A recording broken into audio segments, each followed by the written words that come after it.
بچپن کی تربیت کا اثر ہے، بچپن کی۔ اس لیے دیکھو، ایک بات آپ سے عرض کرتا ہوں، ہم نے بڑوں سے سنی ہے، دیکھی بھی ہے، بار بار کہتا ہوں، ہماری عمر کم ہے، تجربہ زیادہ ہے، ہماری باتوں کو بہت سنجیدگی سے لیا کرو۔ یہ نہ سوچا کرو یہ ایسے سفید بابے جیسے بڑی عمر کے باتیں کرتے ہیں ان کی طرح یہ بیٹھ کے باتیں کرتا ہے۔ تجربے بعض دفعہ لوگوں کے حالات سے ہو جاتے ہیں، وقت سے پہلے انسان بہت ساری چیزیں سیکھ لیتا ہے، اور اللہ نے ٹوٹا پھوٹا علم بھی دیا ہے، صحابہ کے واقعات ہیں، آپ صلی اللہ علیہ وسلم کی سیرت ہے۔ ایک بات یاد رکھو کہ جس نے اپنے بچوں کو بڑوں کا ادب نہیں سکھایا، بس سمجھو اب اس نے کچھ بھی نہیں سکھایا، اب اس بچے سے خیر کی امید نہ رکھو۔ اور جس نے اپنے بچوں کو کچھ نہیں سکھایا، صرف ایک چیز سکھا دی، بڑوں کا ادب، جسے تبلیغ میں کہتے ہیں نا اکرام مسلم۔ اکرام مسلم میں بڑوں کا ادب بھی، چھوٹوں پہ شفقت بھی، علماء کا اکرام بھی، بزرگوں کا احترام بھی، بوڑھوں کا احترام۔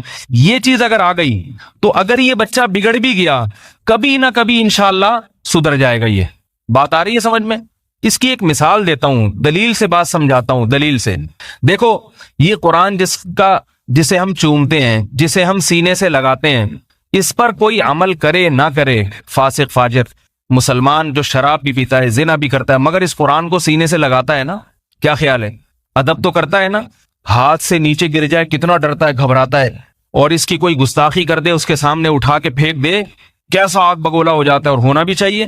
اس ادب کا فائدہ کیا ہوتا ہے کہ جب اس کے سامنے قرآن کی نصیحت کی جائے گی، عمل کرے نہ کرے لیکن نصیحت کو سنے گا، اللہ کا کلام۔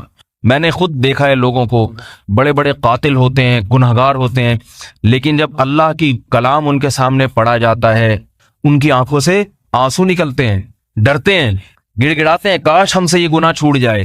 وجہ کیا ہے؟ دل میں احترام ہے۔ تو اس بات کی امید ہوتی ہے کہ آج نہیں تو شاید کل لائن پہ آ جائے، کل نہیں تو پرسوں۔ آتا لائن پہ کیوں نہیں ہے؟ کہ قرآن کی تعلیمات کوئی اس تک پہنچانے والا نہیں ہوتا، اور اگر کوئی پہنچانے والا بھی ہوتا ہے تو اس طرح سے نہیں پہنچاتا جس طرح سے اللہ نے پہنچانے کا حکم دیا، حکمت کے ساتھ، مصلحت کے ساتھ۔ بعض دفعہ بات اچھی ہوتی ہے، پہنچانے والا اس کو پھینک کے آ جاتا ہے۔ عطر کی خوشبو آپ کسی کو دیں، ادب تمیز کے ساتھ دیں تو لے گا بھی، لگائے گا بھی، اور عطر کی بوتل اٹھا کے منہ پہ مار دیں اس کے، وہ لگا لینا جب موڈ ہو۔ میاں بیوی کے گھروں میں جھگڑے ہوتے ہیں نا، تو شوہر لا کے دیتا ہے سودا، کبھی غصے میں ہوتا ہے، بیوی نے دہی منگوائی، یہ اٹھ نہیں رہا، بیگم صاحبہ کہہ رہی ہیں افطاری بنانی ہے، دہی بھی لے آئیں، ان کو روزہ لگ رہا ہے، اٹھ نہیں رہے۔ یہ ہوتا ہے ایسا گھروں میں کہ ابھی تو مجھ سے انڈے منگوائے تھے، اسی وقت کہہ دیتی جب انڈے لینے گیا تھا اس وقت نہیں کہا جا سکتا تھا کہ دہی بھی لے کے آ جاؤ۔ یہ عام طور پر نارمل کیسز ہیں گھروں کے اندر۔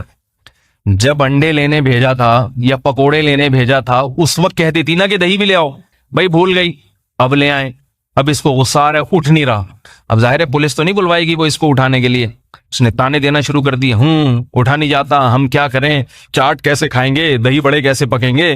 بالآخر یہ بھنا کے غصے میں گیا اور دہی لا کے بیگم کے منہ پہ مار دی۔ ایسا ہوتا ہے، یا اٹھا کے یوں کر کے پھینک دی تو وہ نہیں بناتی، پھر وہ کہتی آج دہی کے علاوہ سب کچھ آئے گا، دہی نہیں آئے گی۔ یہ پھڈے بھی ہوتے ہیں گھروں میں، اٹھا کے جب یوں پھینکا تو اٹھا کے اس سے بھی زیادہ اسپیڈ سے پھینکتی ہے واپس۔ وجہ کیا ہے؟ آپ نے لا کے بھی دے دی، سب کچھ کر دیا، مگر جو دینے کا اسٹائل تھا نا یہ بیگم کو پسند نہیں۔ دہی تو بہت پسند آئی، آپ بھی پسند آئے، مگر دہی پیش کرنے کا اسٹائل اسے پسند نہیں آیا، کہ یار یہ اسٹائل ذرا پسند نہیں آیا، عزت سے پیش کرتے تو گھر میں پھڈا ہو جاتا ہے، لڑائی جھگڑا۔ اس کو یہ غصہ کہ میں اتنی دور سے لے کر آیا اور قبول نہیں کر رہی، وہ کہہ رہی ہے کوئی لانے کا طریقہ، میں کوئی نوکر ہوں، ملازمین کو ایسے دیجیے، زکوٰۃ بٹ رہی ہے کہ یہاں پہ قرآن کے احکام ہوتے ہیں، پیش کرنے کا طریقہ نہیں آتا، اٹھا کے پھینک دیا اس کے اوپر۔ بات ہی قل یا ایھا الکافرون سے شروع کی۔ ایک غیر مسلم آپ کے سامنے آیا ہے، اب قرآن میں غیر مسلم کے خطاب کے مختلف طریقے ہیں۔ ایک دفعہ مجھے ایک عیسائی کو دعوت دینی پڑ گئی، غیر مسلم تھا، اس نے مجھے بٹھایا، مجھے کسی نے کہا یہ اسلام کے قریب ہے تو اس کو آپ ذرا دین کی دعوت دیں، اسلام کی دعوت دیں، امید ہے کہ یہ مسلمان ہو جائے گا۔ تو میں سوچتا رہا کہ میں کہاں سے شروع کروں دعوت۔ تو قل یا ایھا الکافرون بھی ہے قرآن میں، اے نبی کہہ دیجیے اے کافرو۔ تو اگر میں یہاں سے شروع کرتا اے کافرو، تو کہتا چلو بھائی پتلی گلی سے نکلو، شابش، ہمیں کافر کہنے آئے ہو یہاں پہ۔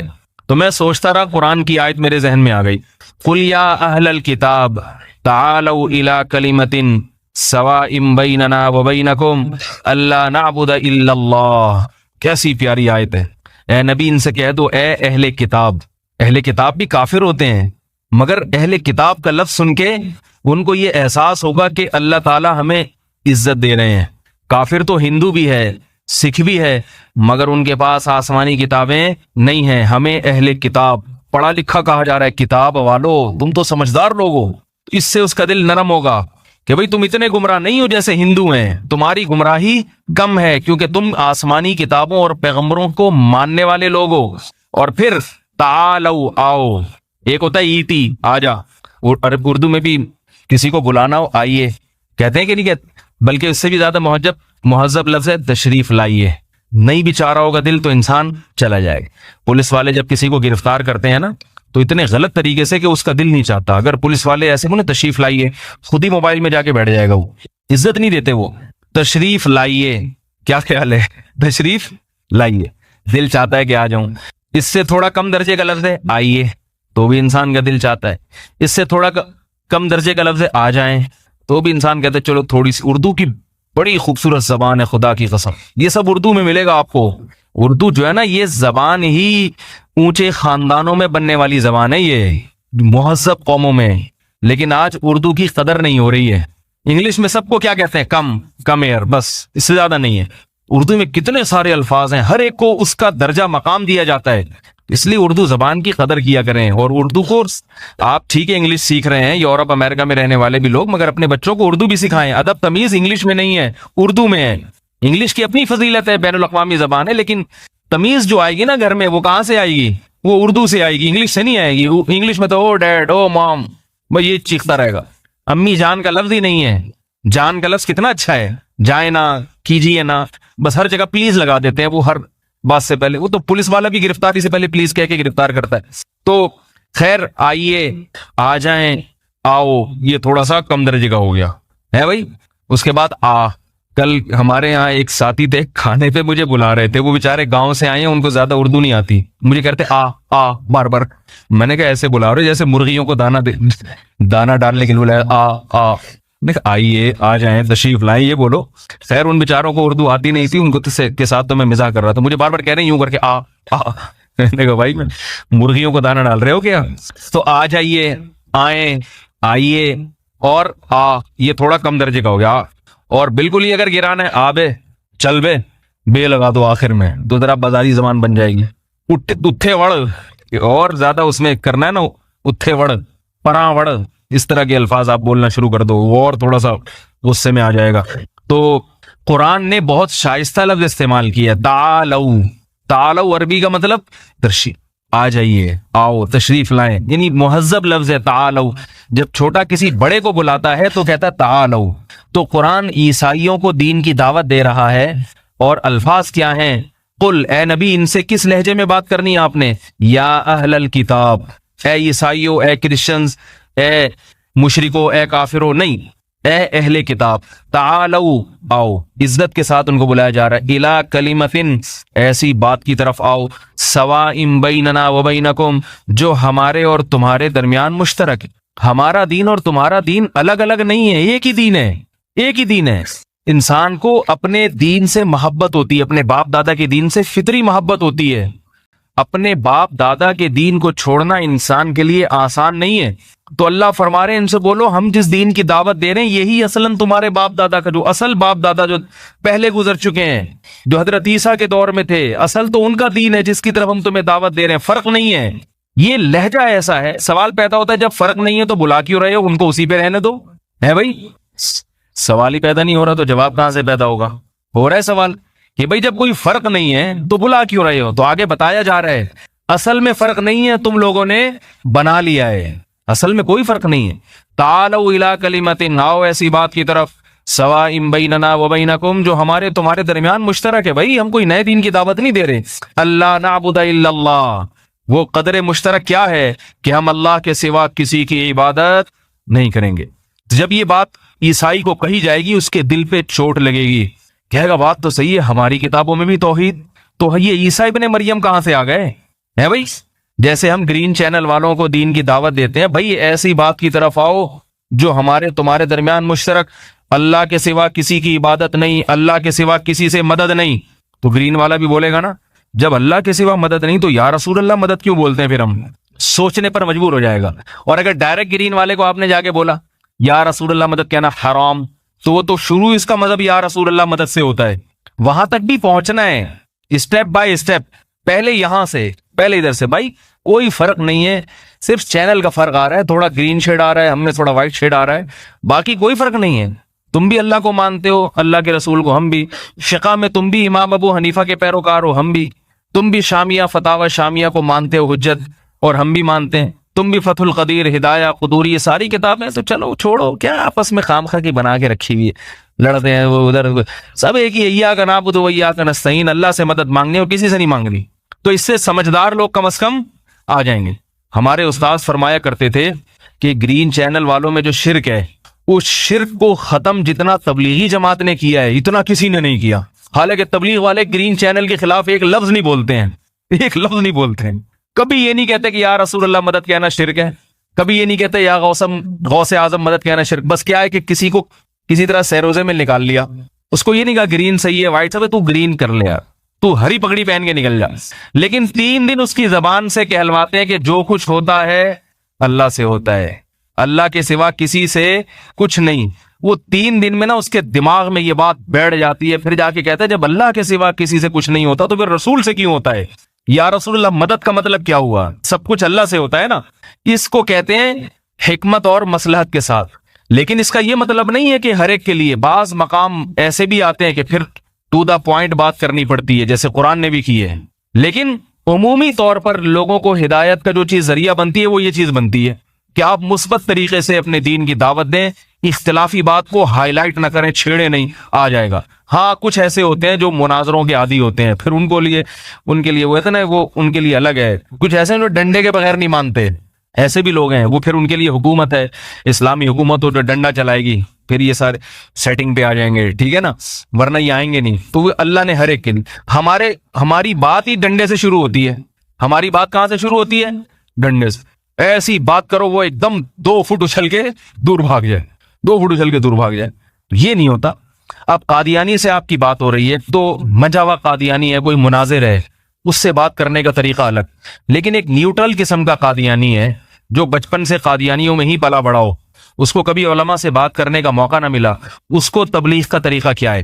اس کو یہ نہیں کہ ایک دم ڈائریکٹ مرزا کی ذات پہ کیچڑ اچھالنا شروع کر دے. مرزا تو گوں کھاتا تھا, گوبر کھاتا تھا, وہ ایک الگ حقیقت ہے, مگر یہ بتانے کی ضرورت نہیں ہے کہ گوں کھاتا تھا, گوبر کھاتا. اس نے ساری زندگی یہ سنا ہے, مرزا رحمت اللہ علیہ یہ لفظ سنتا آ رہا ہے. اس کو طریقہ کیا ہے کہ بھائی ایسا کرو, بیٹھ کے بات چیت کر لیتے ہیں, ٹھیک ہے نا, کتابیں دکھا دی جائیں اس کو, بھائی نبی صلی اللہ علیہ وسلم کی ختم نبوت کا یہ مطلب ہے, اگر یقین نہیں آتا تو چلو پھر آہستہ آہستہ آہستہ آہستہ مصلحت. حضرت مفتی محمد شفیع صاحب رحمہ اللہ تعالیٰ فرمایا کرتے تھے کہ حق بات اگر طریقے سے کہی جائے تو اثر لازمی رکھتی ہے. کہنے والا مخلص ہو اور کہنے کا طریقہ درست ہو, جس کا اثر ہوتا ہے. پورا ہدایت پر نہیں آیا نا, تو کم از کم اپنے مذہب کے بارے میں وسوسے اس کو ضرور آئیں گے کہ میں گڑبڑ تو نہیں کر رہا کہیں. پھر کسی لالچ کی بنیاد پہ قائم رہے تو ایک الگ بات ہے, وہ لالچی ہو تو پھر ہدایت مقدر میں ہی نہیں ہے نا. لیکن اگر حق کی تلاش میں ہوگا تو اللہ اس کو ہدایت دے دیں گے. تو اللہ, میں نے وہ عیسائی کا واقعہ سنا رہا تھا کہ میں نے سوچا اس کو میں کیا بتاؤں, میں نے یہ آیت پڑھ دی, اس کا ترجمہ کر دیا. بھائی کچھ باتیں ہمارے اور آپ کے درمیان مشترک ہے. تورات بھی یہ کہتی ہے, انجیل بھی یہ کہتی ہے کہ اللہ نعبد الا اللہ, اللہ کے سوا کسی کی عبادت نہیں ہوگی. اللہ نعبد الا اللہ ولا نشرک بہ, اور ہم اس کے ساتھ کسی کو شریک نہیں کریں گے. ولا یتخذ بعضنا بعضا اربابا من دون اللہ, اللہ کو چھوڑ کے کسی کو رب نہیں بنائیں گے. بھائی تم جو عیسیٰ کو رب بنا رہے ہو یہ بھی اللہ کے علاوہ ہیں, عیسیٰ اللہ تھوڑی ہیں. یہ تو کہتے ہیں عیسیٰ اللہ بھی ہیں, اللہ کے علاوہ بھی ہیں, عجیب چکروں میں لوگوں کو ڈالا ہوا ہے. بھائی اللہ کے سوا صرف اللہ ہوگا. تو میں نے اس کے سامنے یہ آیتیں پڑھنا شروع کی, عیسائی کے سامنے. اس کی بیگم بھی آ کے بیٹھ گئی. میں نے کہا چلو ایک ہی ٹائم پہ ہول سیل کے حساب سے دونوں ہی مسلمان ہیں. اب بیگم پہ کہیں میرے مولانا طارق جمیل صاحب کے خلاف جیسے کلپ چلا دیا, میرے خلاف نہ چلا دیں. ان کے خلاف چلا دیا تھا نا کہ وہ عمران خان کی بیگم بیٹھی, یہ بھی بیٹھے ہوئے ہیں. تو اب یہ میری اس ویڈیو تو نہیں بنی لیکن آڈیو تو آ گئی نا. اچھا عیسائی کی بیگم کے ساتھ بیٹھے ہوئے تھے, تو میں بیگم کو چھیڑنے نہیں گیا تھا اس کی, سمجھ رہے ہو بات کو, میں گیا تھا دین کی بات کرنے. اب کسی کی بیگم آ کے بیٹھ جائے تو مجھے کیا ہے, میں بھاگوں گا تھوڑی وہاں سے. نبی صلی اللہ علیہ وسلم کی خدمت میں بہت ساری عورتیں آ کے بیٹھتی تھیں, تو یہ تو نہیں ہوتا تھا کہ آپ صلی اللہ علیہ وسلم مجلس سے اٹھ کے چلے جائیں. وہ دین سیکھنے کے لیے آئی ہے اور آپ صلی اللہ علیہ وسلم اٹھ کے چلے جائیں, یہ غلط ہے. تو میں نے بات کی، میں نے کہا ان دونوں کو تبلیغ کی کافی طرح سمجھایا بہت اچھے طریقے سے. خیر کچھ دن گزرنے کے بعد میں نے رپورٹ طلب کی تو انہوں نے بتایا کہ یہ دونوں میاں بیوی کہہ رہے ہیں کہ بھائی اسلام بہت اچھا مذہب ہے اور ہمیں دل سے اسلام کے برحق ہونے کا یقین ہے، مگر بات یہ کہ اگر ہم اب مسلمان ہوئے تو ہمارے خاندان والے ہمیں چھوڑیں گے نہیں، خاندان کے ڈر کی وجہ سے کہ بھائی اب کیسے ہے. تو وہی ہے ابراہیم علیہ السلام نے جیسے کہا تھا نا، جس خاندان کو تم دنیا میں محبت دے رہے ہو اور اس سے محبت لے رہے ہو، ابراہیم علیہ السلام نے اپنی قوم سے فرمایا کہ انما اتخذتم من دون اللہ اوثانا مودۃ بینکم فی الحیاۃ الدنیا ثم یوم القیامۃ یکفر بعضکم ببعض ویلعن بعضکم بعضا. قیامت کے دن اسی خاندان پہ لعنت بھیجو گے، جب جہنم میں جاؤ گے تو یہی خاندان پر لعنت بھیجو گے کہ ان کی وجہ سے آئے ہم، اور یہ خاندان بھی تم پہ لعنت بھیجے گا. یہ نہیں کہے گا کہ تم نے ہماری خاطر جہنم کو برداشت کر لیا تو چلو بہت اچھی بات ہے، وفادار نکلے، وہ بھی ان پہ لعنت بھیجے گا، یہ بھی لعنت بھیجیں گے. تو اس لیے یہ رشتے دنیا میں ختم ہو جاتے ہیں جو بے دینی پر قائم ہوتے ہیں. تو کیا بات چل رہی تھی بھائی؟ یہ عیسائیوں والا قصہ. ہاں تو میں یہ عرض کر رہا تھا کہ دیکھو اب قرآن مجید جو ہے نا، قرآن مجید، اس کا اگر احترام دل میں رہے گا، احترام ہوگا، تو انسان کبھی نہ کبھی بات سنے گا، اور جس چیز کا احترام دل سے نکل گیا اب اس کی کوئی نصیحت اس پہ کبھی بھی اثر نہیں کرے گی، کبھی بھی نہیں کرے گی. بہت سے غیر مسلم ایسے ہیں جن کو اللہ نے علماء کے احترام کی وجہ سے ایمان کی توفیق نصیب فرمائی ہے، قرآن کے احترام کی وجہ سے ایمان کی توفیق نصیب فرمائی ہے. بچے کو آپ نے بے ادب بنا دیا، تمیز نہیں سکھائی اس کو، اب بچہ کسی کے قابو میں نہیں ہوگا. بے ادب کیسے بنایا جاتا ہے یہ بھی ذرا بتا دوں میں. آپ کہیں گے بھائی کون اپنے بچوں کو بے ادب بناتا ہے؟ سب بچوں کو آپ جناب سے بات کرنا سکھاتے ہیں، تو تڑاپ سے کوئی نہیں بات کرنا سکھاتا، سب ادب سب تمیز. ایسا نہیں ہے. میں ابھی آپ کے سامنے عرض کرتا ہوں کہ بچوں کو بے ادب کیسے بنایا جاتا ہے. بچوں کو بے ادب ایسے بنایا جاتا ہے، ابا نے ایک بچے کو ڈانٹ لگائی، اماں نے بچے کے سامنے ابا کی برائی شروع کر دی، یا سامنے نہیں کی، ابا کی غیر موجودگی میں، کہ تمہارے ابا کو خامخواہ کے غصے اتارنے کی پرانی عادت ہے. بس اتنا سا جملہ سمجھ لو بچے کی زندگی برباد کرنے کے لیے کافی ہے. اب جب بھی بچے کو باپ کی طرف سے ڈانٹ پڑے گی، بچہ کہے گا میرے ابا تو ہے ہی سٹھے آیا ہوا، اس کا تو کام ہی یہی ہے. اب اس پہ نصیحت اثر کرے گی؟ کہ اس کا تو کام ہی یہی ہے. مائیں سمجھ رہی ہوتی ہے کہ ہم بچے کو اپنا فرما بردار بنا رہے ہیں، باپ سے ہٹا کے اپنی طرف لا رہے ہیں، لیکن ان کو یہ نہیں پتا جو بچہ باپ کا ادب نہیں کرے گا وہ ماں کا احترام بھی نہیں کرے گا، وہ ماں کا بھی نہیں کرے گا، وہ اس کو بھی لات مار کے جائے گا.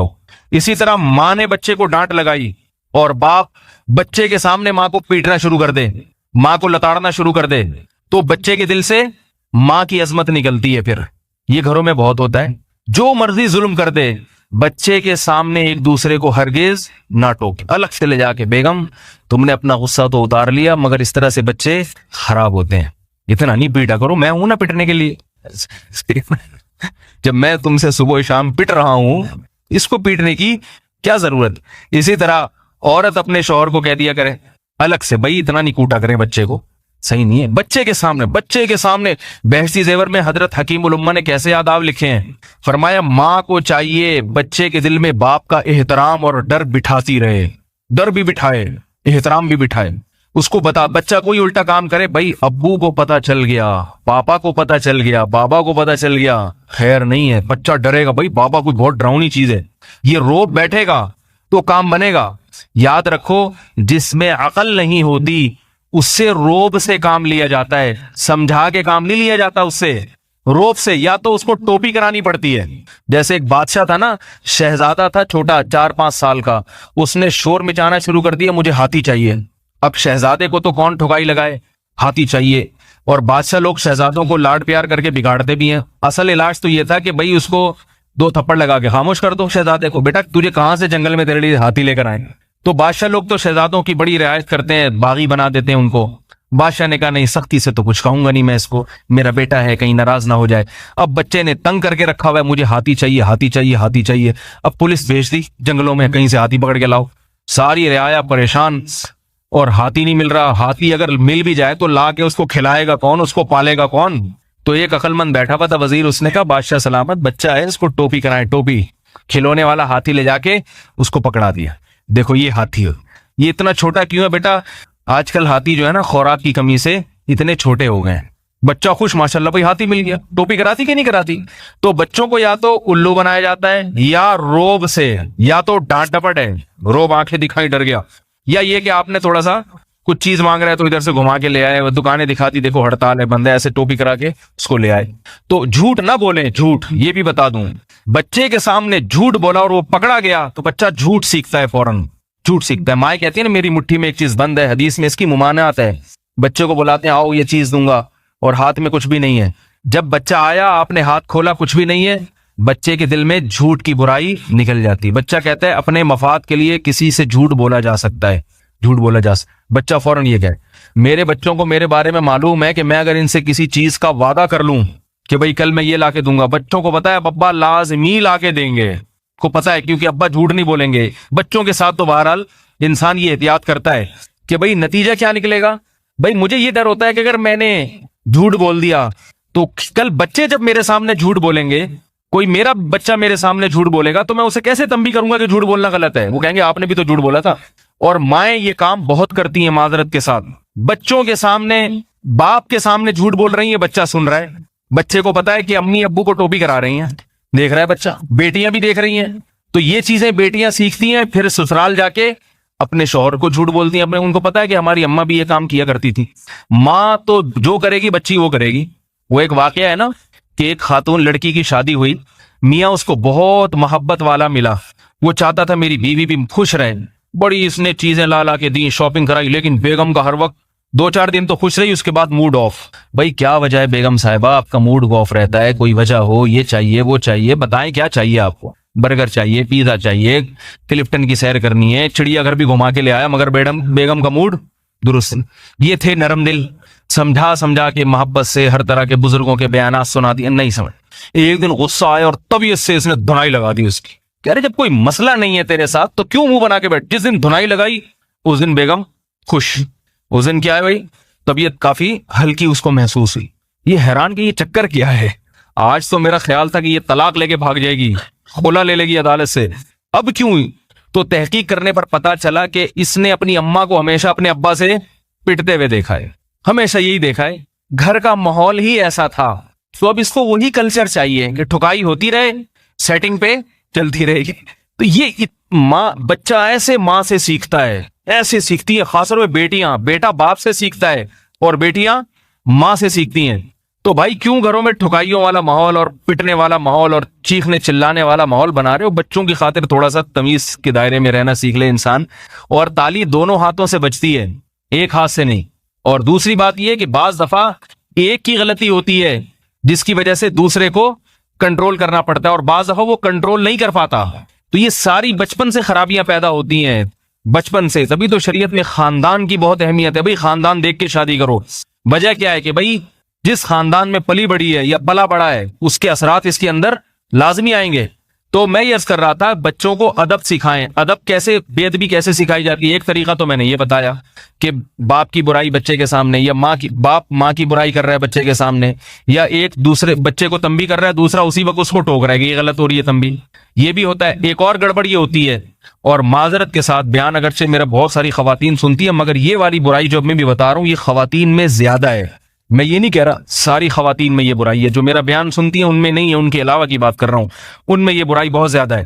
وہ برائی کیا ہے کہ اگر بچے کا چچا، تایا یا چچا زاد بھائی جو عمر میں بڑا ہو، وہ اپنے کزن کو جو عمر میں چھوٹا ہے اس کو کسی بات پہ ڈانٹے، یا چچا اس کو ڈانٹے یا تھپڑ لگا دے، تو مائیں فوراً شکایت شروع کر دیتی ہیں، تم کون ہوتے ہو میرے بچے پہ ہاتھ اٹھانے والے.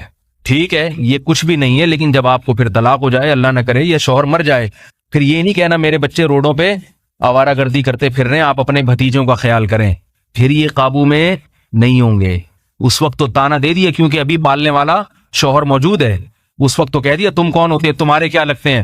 بچوں کے چچا تایا کو باور کرایا جائے کہ باپ کا جتنا حق ہے نا آپ کا بھی اتنا حق ہے. پھر مثال دوں اپنے ہی بچوں کی، کیونکہ ظاہر ہے میں دوسروں کے بچوں کی تو نہیں دوں گا نا، میرے چھوٹے چھوٹے بچے ماشاءاللہ یہاں کھیل رہے ہیں. میں نے اپنے بھائیوں کو کہا ہوا ہے کہ جب دل چاہے نا، جس کو بھی طبیعت سے پیلنے کا دل چاہے، ٹھکائی لگانے کا، مجھ سے پوچھنے کی ضرورت نہیں ہے. خوشی ہوگی کہ آپ نے ان کو اپنا سمجھا. بھائی آج اپنا سمجھیں گے تو کل کام آئیں گے. سمجھ میں آ رہی ہے بات؟ انسان خاندان میں پلتا ہے، خاندان میں اکیلا نہیں ہے، خاندان کو ساتھ لے کے چلتا ہے تو مسائل حل ہوتے ہیں. شادیاں ہونی ہوتی ہیں بچیوں کی. اگر آپ نے چچا اور تایا اور ان کو ایسا بالکل پرے رکھا کہ ہٹو تم ان کے معاملے میں دخل اندازی نہ کرو, نتیجہ کیا نکلے گا؟ کسی معاملے میں نہیں پڑیں گے وہ. ان کو یہ باور کراؤ کہ یہ آپ کی بھتیجی بالکل آپ کی بیٹیوں کی طرف. بیٹی کو بھی باور کرا دو باپ جیسا احترام کرنا ہے چچا اور تایا کا. سمجھ میں کیوں نہیں آ رہی بات؟ ہم نے اپنے بچپن میں جو ماحول دیکھا ہے وہ اب نظر نہیں آ رہا. میرے کزن تھے چچا زاد بھائی جو مجھ سے عمر میں, پھوپھی زاد بھائی تھے مجھ سے عمر میں 2 سال بڑے. ایک دن کچھ شرارت کی ہے انہوں نے, 2-3 دفعہ کی, تو میری پھوپھی نے شکایت لگائی میرے بڑے بھائی سے. پھوپھی کا بیٹا تھا وہ, ممکن ہے بیان بھی سنے وہ.